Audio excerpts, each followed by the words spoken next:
Hola, hola, and welcome to Cultura Cash. This is Gigi, your host. I'm a influencer, financial educator, speaker, and the award-winning author of Cultura Cash. On today's episode, I'll be sharing some recent money boundaries that I've had to navigate myself. But first, I want to share a quick personal update as well as more information about the Phoenix book tour stop. First, it was my birthday last Friday. I turned 36. My first birthday abroad. If you would have told me when I was 26 that in 10 years I'd be celebrating my 36th birthday living in Spain, I just would have never believed it.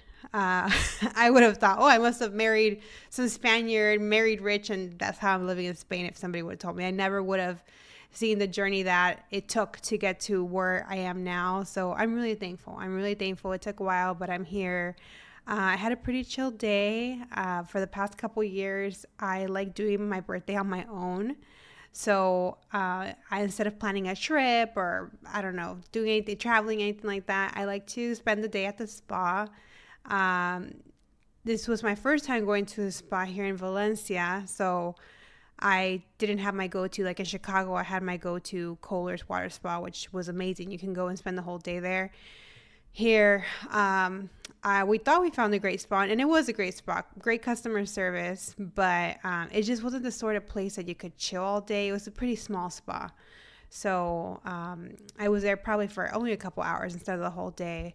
But anywho, had a nice 90-minute massage, then and went and had lunch on my own. Then came home, took a nice 2-hour nap, and then I went to dinner with the hubby in the city center. So that was nice.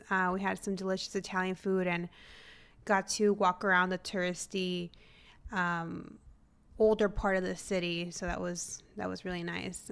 For my birthday present, he got me a bike, which I asked for. So I'm really excited to have it now to explore the city. And I've had a bunch of beach cruisers. Shout out to Noemi, who has my most recent beach cruiser that I had in Chicago. Here, I have a foldable bike, which apparently that's a thing. I'd never heard of them in my life. But because there's just kind of like less storage space here, it's great because that way it fits underneath the staircase that we have. So I'm really excited. To get to use it and be outdoors once the weather's a little cooler, because it's still pretty high. I think it's 88 degrees today and like full sun. All right, next I wanted to give you some updates about the Phoenix author stop on September 11th. Number one, the tickets are live. You can find them on the show notes of this podcast, or you can go to culturacash.com, scroll down and look for Phoenix and get them that way. You can also go to any of the link in the bios on my social media like Instagram or TikTok, and you can find the link there. But the tickets are now live. The venue has changed. It's actually by the same owner. Before it was going to be Amor Collective. We instead are doing it at Fair Trade Cafe, which I'm actually more in favor of because the other location was in Peoria, so it was a little bit further out, where this is in Phoenix. I believe it's in downtown Phoenix. So it's just a little more central, hopefully, for everybody. The tickets have also been lowered. They are going to be $15 because the owner was very generous enough to give me a discount on the venue for this event. So we can lower the tickets to $15, and also the time changed. So the cafe closes at 7, which means our event can start till 7. So the event that we're holding is from 7 to 9 p.m. And again, it will be in collaboration with fellow first-gen Latina leader Gina Moreno, and we're going to be having a moderate discussion about the book, Q&A time, book signing, meet and greet, and networking with like-minded Latinas. So I hope I get to see you there. You guys have been asking me for a Phoenix stop for a while. This will be my only Phoenix stop. I don't have any others planned in the books. Like when I went to LA is such a big city, right, that I knew I was going to have multiple LA stops. The same for Chicago, and Chicago was easy because I lived there. New York, I had 3 stops because, again, New York is a big city. But for Phoenix, I really don't plan to come back, so I really hope that you can make it out and bring a friend or two. And lastly, I still have a few spots available for Hispanic Heritage Month. I'm really glad that things are kind of getting back to normal. For Financial Literacy Month, I did see a hit with the new administration and their attack on DE&I. So there wasn't as much work for Financial Literacy Month, which is in April. Luckily for me, it worked out because I was in the middle of my international move. So it actually worked out that I wasn't crazy busy with work. But I'm like, ooh, is this like the new normal now with Trump in office? So I'm really glad that organizations have had some time to kind of recalibrate and kind of get back to their values of like, this is still important to us. Okay, we're dealing with budget cuts, but this is still important for us to hold events during Hispanic Heritage Month, Latin Heritage Month, whatever your organization calls it. But yeah, I have a few spots available for virtual events only. At this point, I'm going to the U.S. twice. I'll be in Phoenix and in Philadelphia. I don't really plan to do another in-person event. If you have something that might be really good, I might reconsider. But otherwise, I am looking mostly for virtual speaking opportunities where I can talk to your group about Investing 101 or other financial basics like budgeting, credit building, or the big takeaways from my book, Cultura Cash. If you're interested in that, you can DM me or go to my website to submit an inquiry. Now back to today's topic, which is money boundaries. It was a big focus of my book, Cultura Cash, and I would like to pat myself on the back for being the first to really tackle this subject.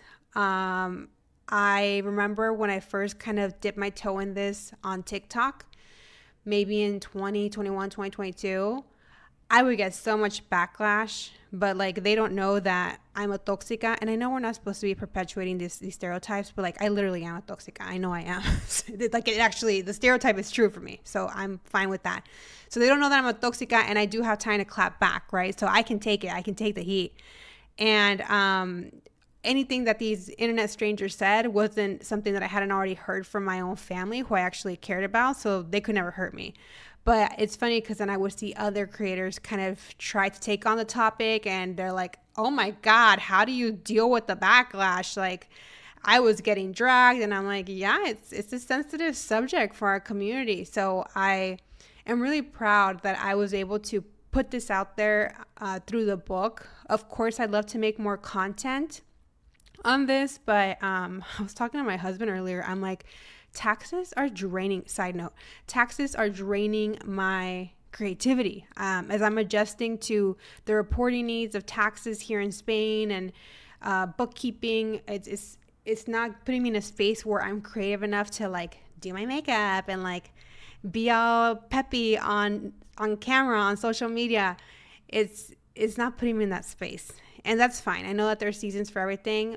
Right now I'm in a season where I can record a podcast, right? I haven't washed my hair. You can't tell. I don't need makeup on. I'm wearing like a random t-shirt, but I can still put out content in this way.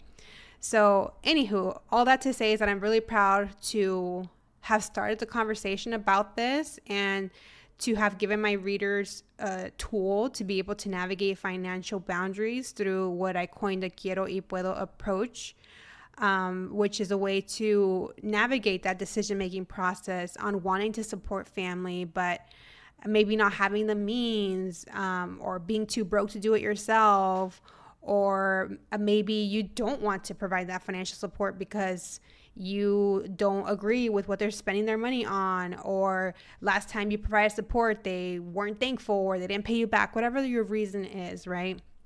So I wanted to talk about this topic because in the book, and I'm going to read it to you, it's actually towards the very end, I opened it up and I found that I said, at this stage of my life, I live in harmony with my family.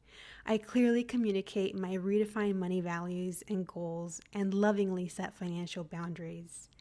I no longer tie my value and worth to my ability to be obedient and agreeable to my family's demands.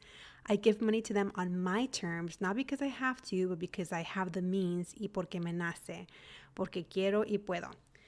So when I wrote this book, I truly felt that way. I truly felt that I was finally in a place with my family where they understood it, and we had so much conflict around money conversations and expectations that they knew kind of my stance, that I wasn't like the first person to go to when there was money issues to come up. So that's why I want to share these two scenarios that actually happened. The first one is actually more relevant to the topic that we're talking about.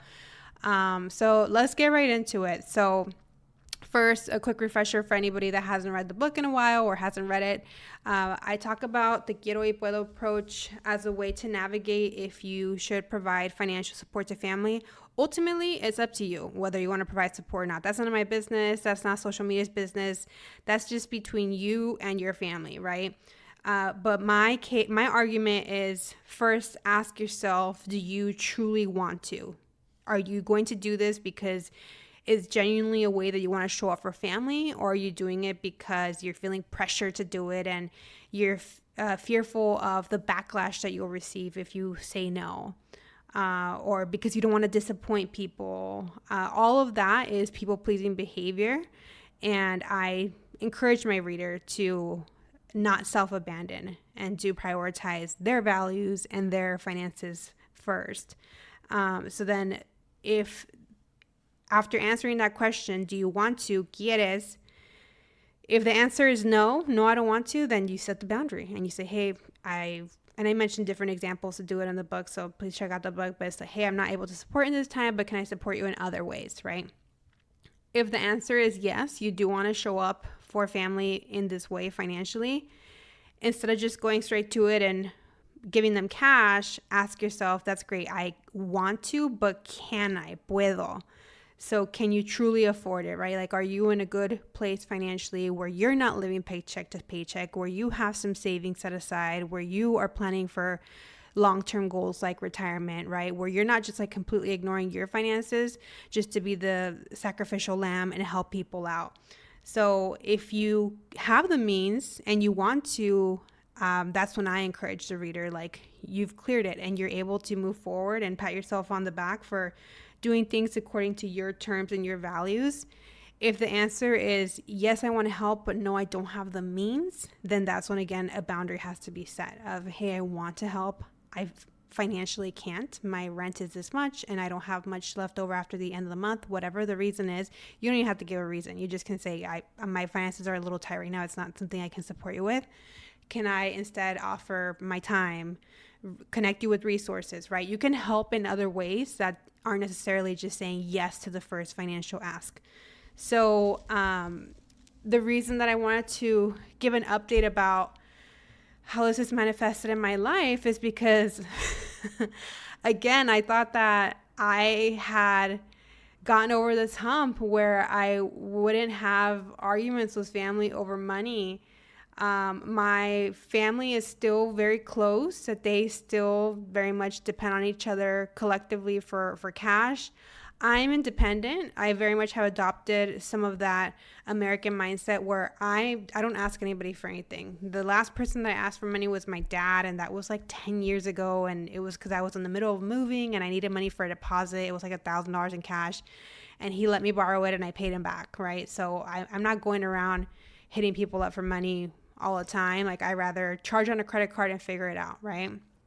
But when family comes to me with wanting support, I have to, again, go back to the Quiero y Puedo approach. So here is a recent scenario that happened this January. So I wanted to share it when it was happening. I actually think I did share it on stories, but maybe just on close friends. But it wasn't something that I was in a place that I had processed and was going to be able to share wisdom on, because I was still living through it. But this happened in January. I actually have the text pulled up because, I am the receipt queen. And this is a text that I received from my Uncle Chris. So for those that went to my book launch party in Chicago, you might have met my Uncle Chris. He is my uncle by marriage. He is my Aunt Patty's husband, and they've been married like 35 years. I think they married the year I got born. So 36 years or something, going on 40 years of marriage. And we're very close. I half dedicated the book to Patty, and then I half dedicated it to my grandma. So again, that just shows how close I am to Patty and Chris. When I'm in California, I'll stay with them for a week or so, and we have a really good time. We've always been close. So I was very surprised when I got this message from my uncle. A little more context. this message is going to be regarding money for my mom. And again, if you've read Cultura Cash, you know that my mom and I have a complicated history, especially regarding money, right? So, of course, my uncle, being close with me, he knows all of this. He knows all the chisme, all the drama. He loves it, right? So he knows everything that's happened. So I was very surprised when I got this text that says, hey, gotta ask you, your mother is trying to make a go of it for working with Patty at whatever retail store they work at. However, her hours were reduced and Patty is trying to get her full-time work. Until that happens, your mother is really struggling to make it. Only Patty and me have been helping her. Last night, I went out front and saw that your mother is driving on very bald tires. This is dangerous. I said nothing to her, but I'm appealing to you. If you have the ability, could you help her buy tires so at least she can drive safely? She has many freaking needs, but that has to be the most urgent. She knows nothing about me doing this. Patty knows though. Let us know, please. So when I got this message, my first reaction was like, okay, this must be my mom, like hijacking my uncle's phone and using his phone to text me and ask for money. That was honestly my first thought. I wouldn't put it past her. But then I thought about it and I'm like, no, this is him. This is how he speaks. So my answer was, no way. Text my brothers. She has 2 sons. Pablo's girlfriend is making great money. Sorry, I can't help. And then I said, instead of going to Ireland, she should have bought herself new tires like an adult. Life is about choices. So the context here is she had just been to, I don't know if it was Ireland. I think it was Scotland. I think she went to weeks. She was in Europe for 3 weeks, excuse me. She was in Europe on vacation for 3 weeks recently, like a few months before. So the fact that I was being contacted to help pay for tires was just, it was just so funny. It was just like, come on, it was ridiculous. Especially when not only did she go to Europe when she had no business, when she had to do car maintenance on her bald tires, but she went with none other than my enemy for life, which is my cousin. I did a TikTok live a long time ago about my bitch ass cousin and how she screwed me over about a trip in Paris. I think one day if I write a memoir, I'll include that story because everybody that heard that story is like, oh my God, like this person is evil. Yes, she is. Yes, she is evil. And I haven't talked to my cousin in 7 years and I will never talk to her. I had to see her for my grandpa's funeral and that was it. I think I've seen her twice in the last 7 years because I avoid her like the plague.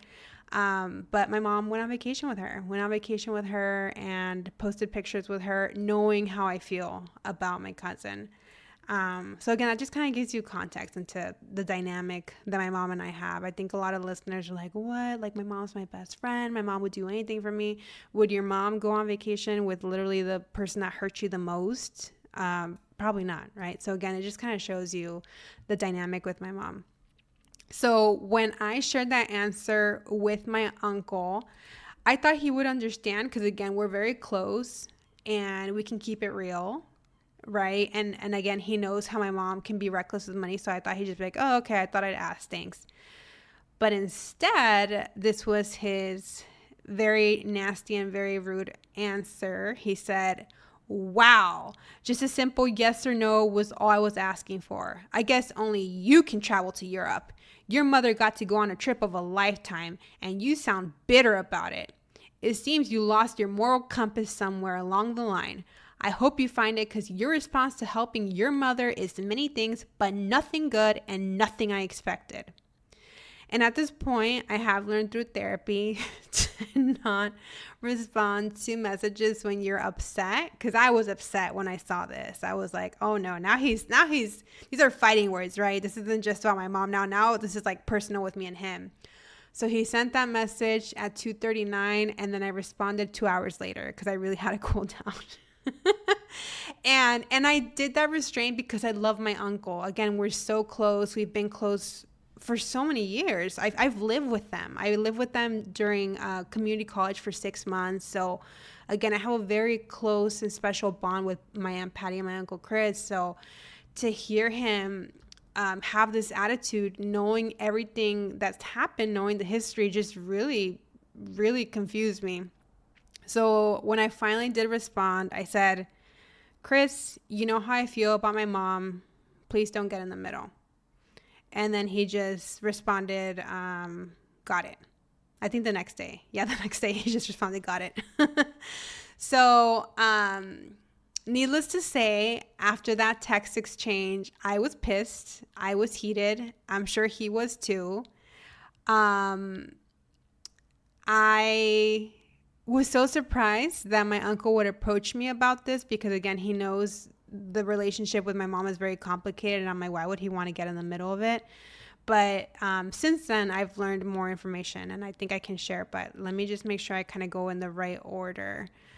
So after this exchange in January, we didn't talk for weeks. We probably text like once a month or something. And we hadn't. I wasn't going to reach out. He wasn't reaching out to me. But I knew I was going to bump into him in March because I was going to be in Mexico visiting my grandma, and he and my Aunt Patty were going to be there. So I told my grandma, hey, did you know that me and my Uncle Chris got into a fight? And she said, no, what happened? I told her. And she's like, oh, okay, well, I understand why your uncle asked you because it's your mom, but I also know why you feel the way you feel. And, you know, we kind of understand. Like, basically, my grandma's like, I understand that, like, you're not going to do anything you don't want to do. Like, nobody's going to force you to do anything. But I guess she said, parece que tu tío no te conoce. Like, he still doesn't know you. And I'm like, I guess not. Because, I mean, he's just wasting his time. And we just had that argument for nothing. So I'm like, yeah, I'm surprised that he didn't know me better. Because my grandma's like, I would know to never ask you for that. Because I just know the answer would be no. So, and again, she has 2 adult sons. So why reach out to me, the person that, like, we have a very fragmented relationship when she has 2 adult sons, one who is turning 35 this October, the other one is turning 26 in November. Like, they're not little kids. But anywho, I digress. So I remember telling my grandma, I'm like, hey, he's going to come. We haven't talked since this text exchange. I am not the kind of person that's just going to sweep it under the rug. That's not how I roll. So I told her I'm going to talk to him about him and I'm going to ask for an apology.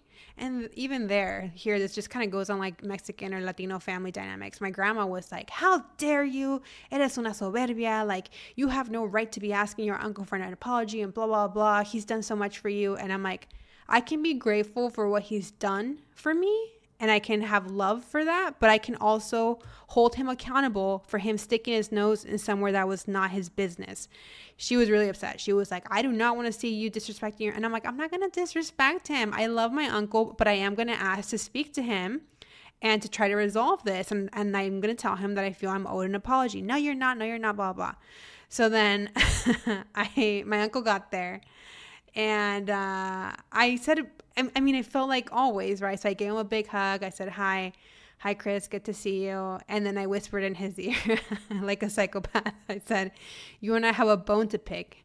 And he said, oh, I'm shaking in my boots. So again, that just kind of shows you the rapport that we have. We have a really good relationship. So then I said, hey, can we talk? Like, is this a good time? And then I think Patty was there. And I said, Patty, do you want to stay here as a referee or do you want to give us some time? No, she's like, no, I'll stay here. Just to make sure you guys don't kill each other. So I just said, hey, dude, what happened with this text? Blah, blah, blah, blah. Like, why did you get involved? You know how I feel about everything. And, you know, her going on vacation with my arch nemesis. Like, what is this? And he gave me a little bit more context. He said that, that my mom was kind of complaining about, oh, I don't have money for tires. So then he thought, oh, I have a really good relationship with Giovanna. Because I have a good relationship with Giovanna, maybe I can convince her to help replace her mom's tires. And again, he, like my grandma said, he doesn't know me well enough that that's not going to change my mind, right?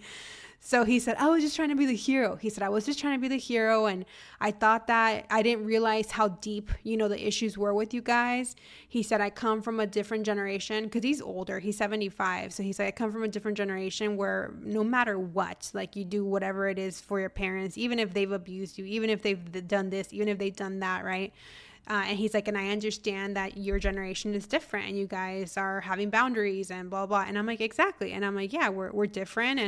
And that's okay. You know, we don't have to be the same. And I did tell him, I really feel like you owe me an apology. And he's like, for what? So I reread him the message, like line by line. And I'm like, you saying, I guess only you can be the one to travel to Europe. I'm like, that one is so ridiculous that I'm not even going to address that one when I'm moving to Europe in a month. Like, okay, I'm jealous that my mom was traveling in Europe when I'm literally moving to Europe. And then the one about me being bitter and that I lost my moral compass. I mean, these are fighting words, okay? So it was nasty. It was nasty, and I feel that everything I said, it was very just kind of in a joking manner. It wasn't like, how dare you ask me for money? It was just like, no way. Tell her to ask my brothers, and maybe she shouldn't have gone on vacation, right? And he apologized, as I knew he would, because again, we have love and respect for each other. And he said, I don't agree. Again, if it was my mom, there would be no questions asked, but I understand that we're not the same person. And trust me, I am never going to stick my nose in your guys' business again, because it's just like too deep. Like, your guys' issues are too deep. And I'm like, yeah, like, we had a therapist and tried to like sort out our issues, and a professional couldn't do it. I don't know what you think you can, you know? So I'm like, let's just agree to not get involved, right? Like, let me deal with her, let her deal with me. There's no need for you to get in the middle and for that to affect our relationship. I'm like, I didn't like that we haven't been speaking for the last couple months, and I've missed you. And he's like, I've missed you too. So it was a really nice resolution. Even though my grandma thought that I had no right to ask for an apology, he gave me an apology, and all is good. Apparently, the resolution to that was my brother ended up charging the 4-tire change on his credit card. My mom and my brother are very codependent.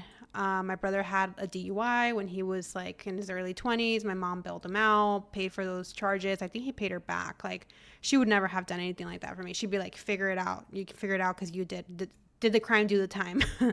I don't know if she's paid him back. I don't know if he expects her to pay her back. That's his business, right? So I don't ask, but it's like, leave me alone.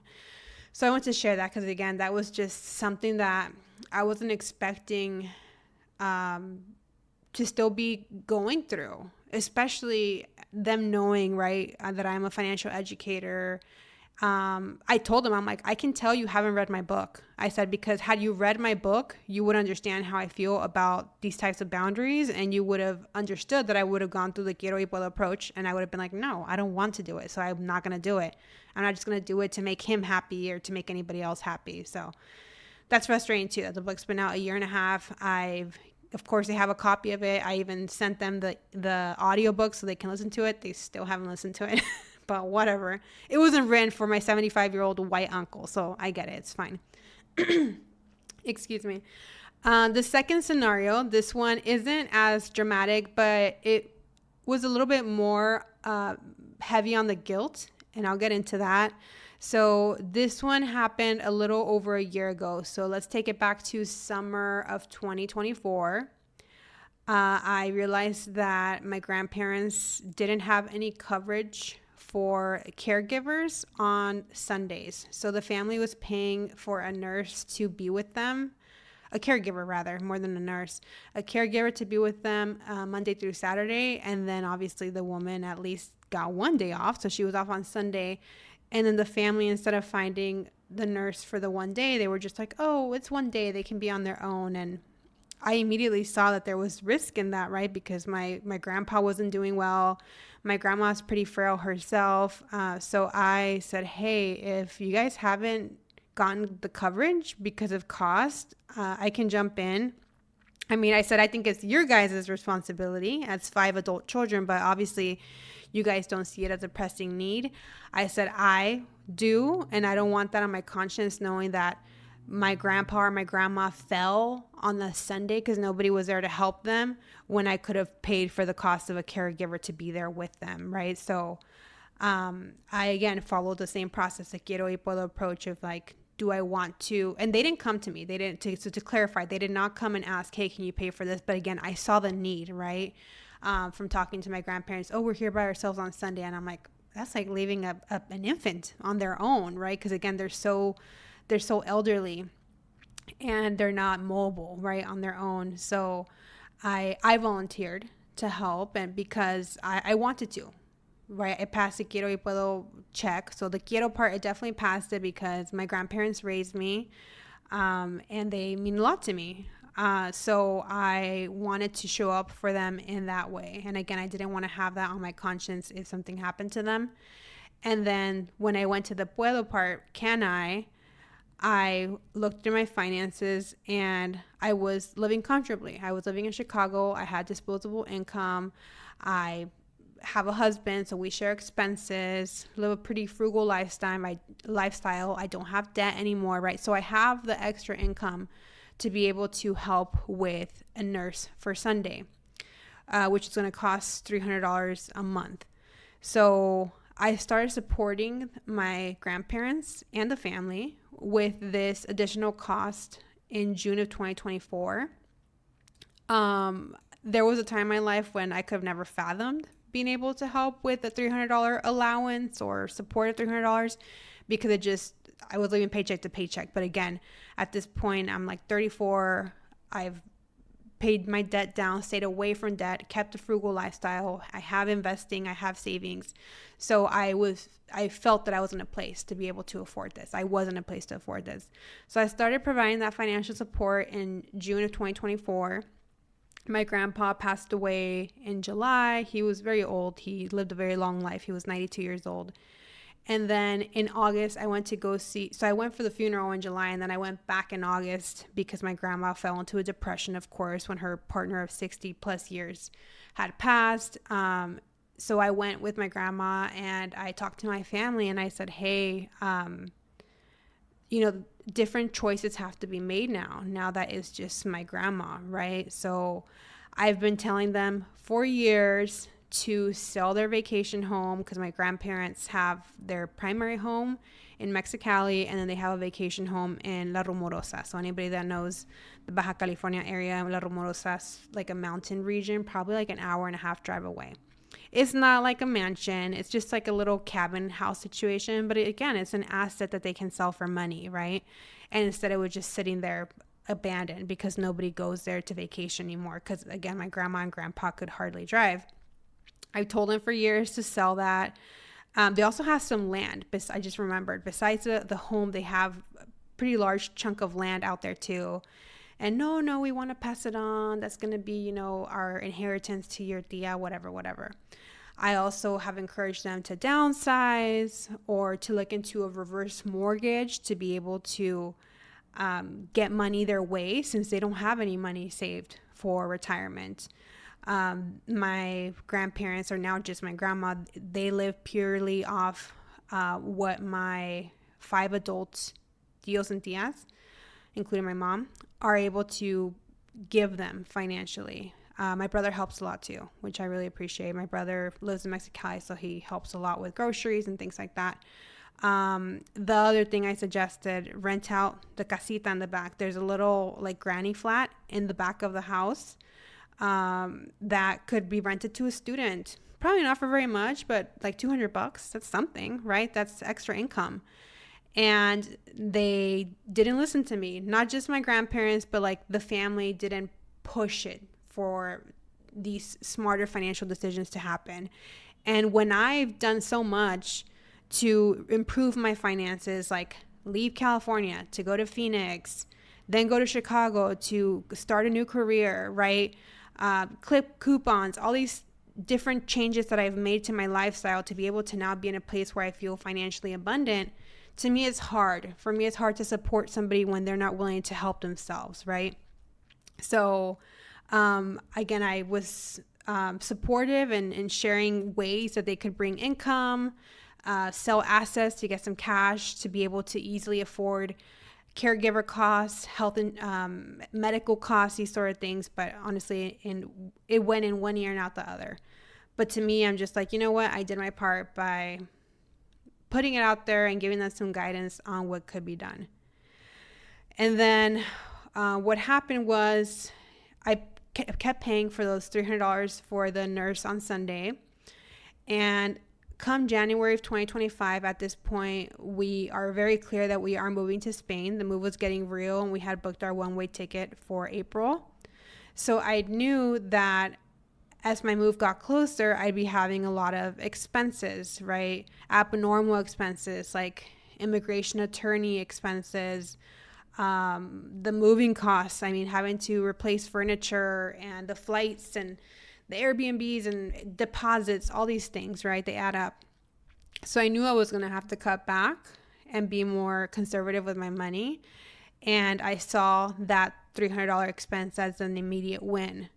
So I said, you know what? I'm not going to be able to comfortably keep supporting for this caregiver nurse on a Sunday while I have these big expenses, because it's going to be a lot of stuff going on, right? So I knew I was going to have to cut back. I felt guilty because I knew that my grandma still needed that Sunday care. I wish that I had all the money in the world where I could just keep paying for that and it wouldn't be an issue. But I also thought to myself, I also wish they would have taken my advice of, again, selling the vacation home, downsizing or doing a reverse mortgage or renting out the casita in the back to have more income or more money that they could tap into. But they didn't listen either, So at this point, it had been months. So I reminded myself that I was able to help while I could, and that I gave them good guidance on how they could get some cash flow their way. It was ignored. And at the end of the day, the responsibility really fell on my 5 adult aunts and uncles, who they're still going on vacation. They're still going to Cabo. They're still going here. They're still going there, right? So I'm like, okay, I've done what I can as a nieta. I call myself the favorite nieta because I know I'm her favorite grandkid. Not favorite grandkid, favorite granddaughter, because the favorite grandkid is my brother Carlos. So I had to kind of tell myself, like, it's okay to cut that support off because you are having a lot of financial needs with this international move, with this transition. I will say, out of the suggestions that I made to them about how to bring more income, because it's not like my grandma can go to work. I mean, this woman's 81 years old, right? So that's not an option. But luckily, what they finally did do is they started renting out the vacation home to a long-term tenant. So that's been a source of income that my grandma's been able to tap into. And it's a small win, but it's better than nothing, right? But there's still an empty casita that could be rented too. There's still other options that haven't been fully taken advantage of, So that's what I had to do to navigate the guilt. I had to remind myself that I did what I could when I could, and then that there were still 5 fully able-bodied adult children, the oldest one being like 65, the youngest being 50, that really it's their responsibility to take care of their mother. And then I had talked to my therapist to navigate that guilt. And I decided to help lessen the guilt, to give plenty of notice. So instead of just saying from one day to the next, hey, I can't pay for this anymore, I talked to my uncle in January and I told him, hey, I'm moving in April. There's a lot of unexpected expenses coming up. So I'm not going to be able to keep paying for the Sunday nurse. I'm happy to keep supporting till March. So that way they were going to have a 3 months notice, right?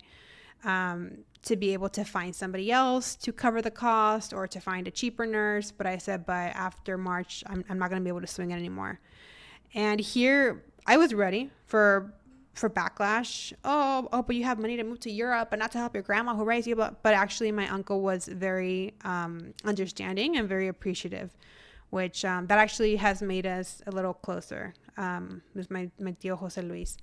And he said, hey, you really stepped in at a time where we were all financially exhausted from all the medical expenses from grandpa being sick. So we really appreciate you doing that for those months that you did. And yeah, don't worry, we'll figure it out.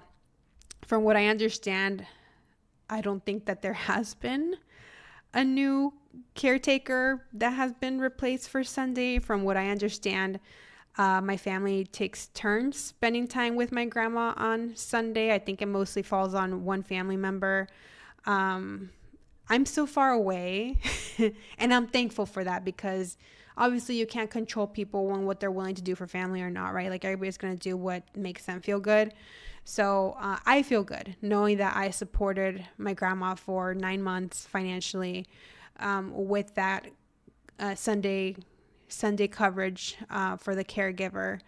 But yeah, I just wanted to share these two experiences to just kind of show you that even somebody like me who's written a whole book about, how our culture affects how we navigate money and money boundaries and financial asks from family, even I still deal with the guilt.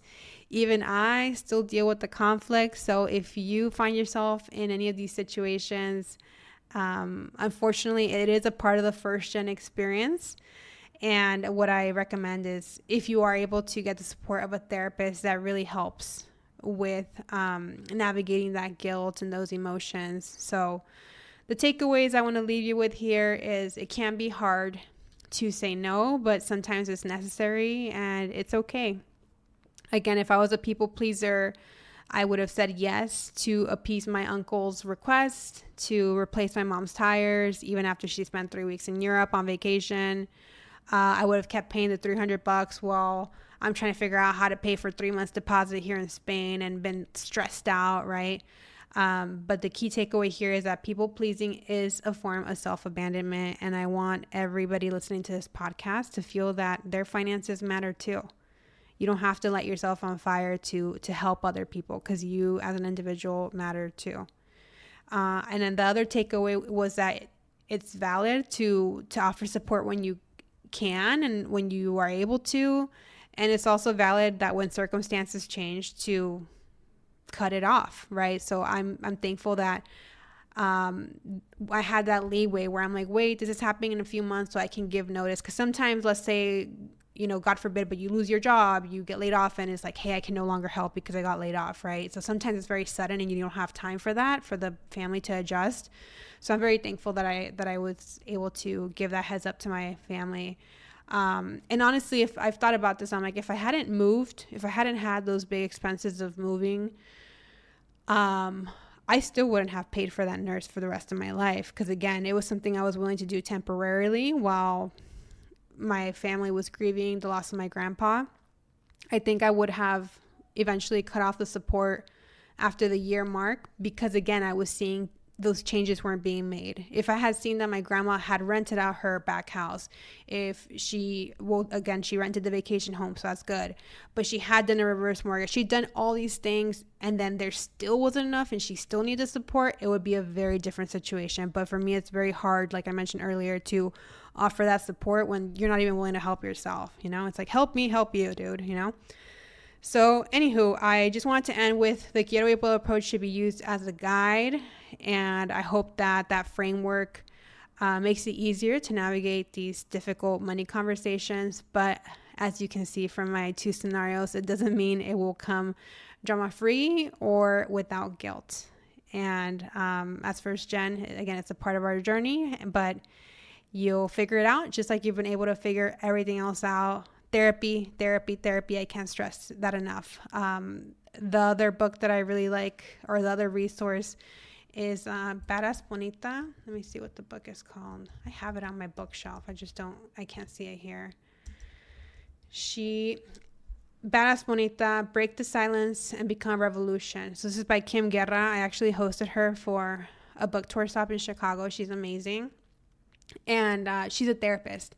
So she wrote a book about just different ways to break cycles. And really, she's the first author that's been able to speak to me about this notion of self-abandonment and about being Latina and caring about family, but still caring about yourself along the way too. So if you don't have the means to go to therapy, if you don't have insurance or it's expensive, whatever the reason is, check out that book. If you can support the author by buying it from your local bookstore or checking it out from your local library. Again, the book is called Badass Bonita, Break the Silence, Become a Revolution by Kim Guerra. That's all for today. Thanks for listening. If you enjoyed this episode, please share it on IG stories, tag me, leave me a review, leave a comment on Spotify, all those good things, and I will show you some love. If you have any questions or any potential topics you'd like me to address on the podcast in the future, email me at hi@thefirstgenmentor.com. And again, get your tickets for Phoenix. That date will be September 11th, and the tickets will be on the show notes. Thanks again for listening, and hasta la próxima.